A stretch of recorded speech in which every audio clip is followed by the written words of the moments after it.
तमाम सनातनियों को गोपाष्टमी की हार्दिक शुभकामनाएं और बधाई। तमाम सनातनियों से अपील भी है और वो करते भी हैं, गौ रक्षा करें, गौ सेवा करें और आज संकल्प भी लें। आज बहुत अच्छा दिन है गाय रक्षा का, गाय को माता राज्य और राष्ट्रीय माता का दर्जा दिलाने का और राष्ट्रीय मान्यता दिलाने का।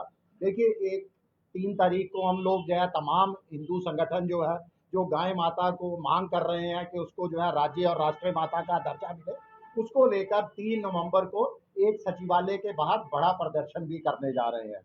देखिए, आज के आप मुद्दे पर आते हैं। आज की हमारी जो पत्रकार वार्ता है वो आम जनता के मुद्दों को लेकर है। देखिए, विधानसभा सत्र शुरू हुआ था 23 अक्टूबर को।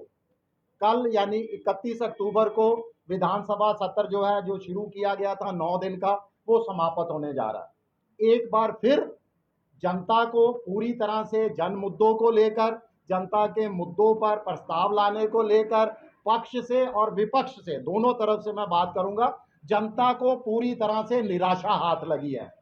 ना तो निशुल्क बिजली का वादा पूरा किया गया अभी तक, ना निशुल्क सिलेंडर देने का वादा पूरा किया गया और ना ही जो है प्रीपेड मीटर, जिसको जो है पहले पैसा वसूलने की व्यवस्था जो लागू करने जा रही थी और विपक्ष की तरफ से भी तमाम कई बीजेपी के नेताओं ने आश्वासन दिया था जनता को, लोगों को, कि वह बड़े बुलंद आवाज के अंदर विधानसभा सत्र के अंदर ये मुद्दा उठाएंगे, मगर वो तमाम विधानसभा सत्र के अंदर मूक दर्शक बने रहे, उनके मुंह के अंदर दही जमी रही।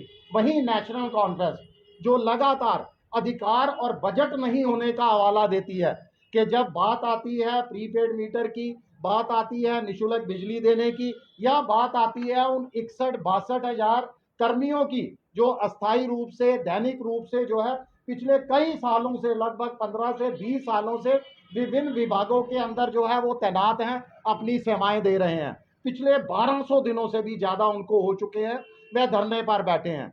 उनको भी लगातार जो है हर विधानसभा सत्र में उनको उम्मीद होती है कि शायद इस बार हमें लेकर जो है कोई निर्देश पारित किया जाएगा, कोई प्रस्ताव पारित किया जाएगा, मगर नहीं, उनको भी जो है इस बार भी मात्र मौखिक आश्वासन ही मिले, कमेटियों का गठन ही मिला, इससे ज्यादा कुछ नहीं मिला।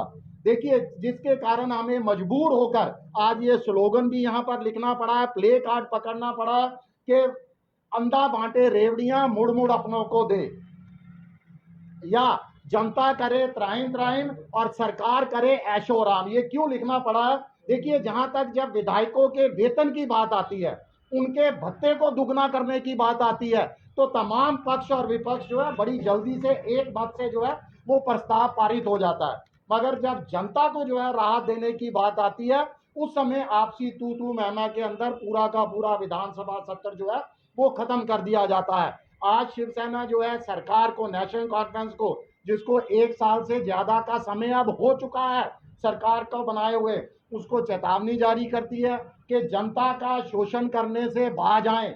और तमाम जनता से हमारा आह्वान है कि शिवसेना के जो प्रीपेड मीटर के खिलाफ या बाकी सरकार ने जो हमारे साथ वादे किए गए थे, अब जो सरकार मुकर रही है, उसके खिलाफ हमारा साथ दें, सड़कों पर उतरें और अपने अधिकारों के साथ कोई समझौता ना करें। अच्छा सर, काली जी, क्या आप विपक्ष की भूमिका पर क्या कहेंगे? जिस तरह से विधायक है, सरकार को मोल्ड कर सकते हैं, घुटनों पे ला सकते हैं, उनका क्या रोल रहा? देखिए, मुझे तो कहीं विपक्ष तो दिखाई नहीं दे रहा। मुझे तो लग रहा है कि पर्दे के पीछे से जो है आपसी सांठ गांठ से इस समय जो है सरकार चलाई जा रही है। देखिए, इससे बेहतर मौका और क्या हो सकता है विपक्ष के बाद कि सरकार को 1 साल के गठन के बावजूद भी जो संकल्प पत्र में, देखिए, कोई मौखिक आश्वासन नहीं थे, संकल्प पत्र के अंदर वादे थे 200 यूनिट निःशुल्क बिजली का, संकल्प पत्र के अंदर वादे थे मुफ्त सिलेंडर का, संकल्प पत्र के अंदर वादे किए गए थे डेली वेजरों को पक्का करने का। और ये तमाम मुद्दों को बीजेपी के नेता, कहीं पर बीजेपी के विधायक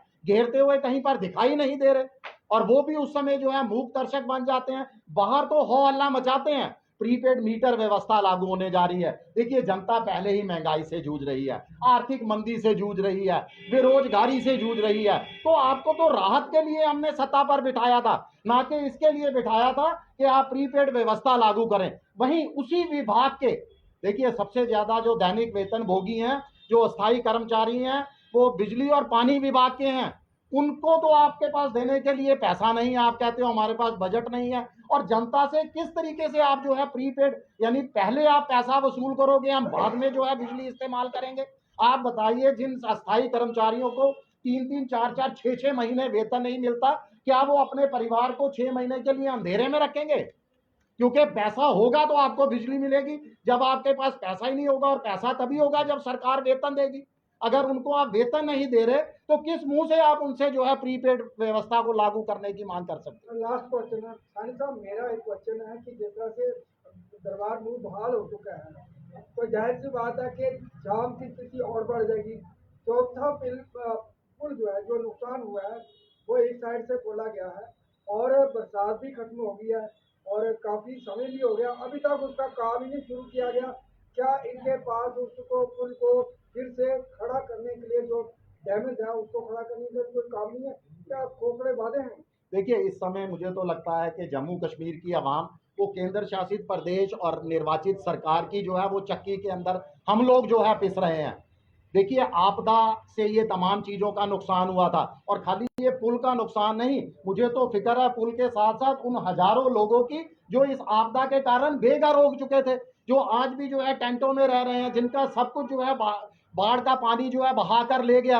केंद्र सरकार को राहत देनी चाहिए था, राहत पैकेज देना चाहिए था, मगर दुर्भाग्य है कि ये जो है आपदा जम्मू संभाग के अंदर मुझे कहने के लिए मजबूर होना पड़ रहा है, जम्मू संभाग में आई है, शायद इसीलिए जो है हमारी कहीं पर सुनवाई नहीं हो रही। याद कीजिए, 2014 में कश्मीर के अंदर बाढ़ आई थी, 80,000 करोड़ का पैकेज दिया था केंद्र सरकार ने, और यहां पर पैकेज देने को लेकर पता नहीं चल रहा कौन से मुहूर्त का इंतजार किया जा रहा है। 2 महीने से ज्यादा का समय हो चुका है, आपदा राहत नहीं यहां पर जारी की जा रही।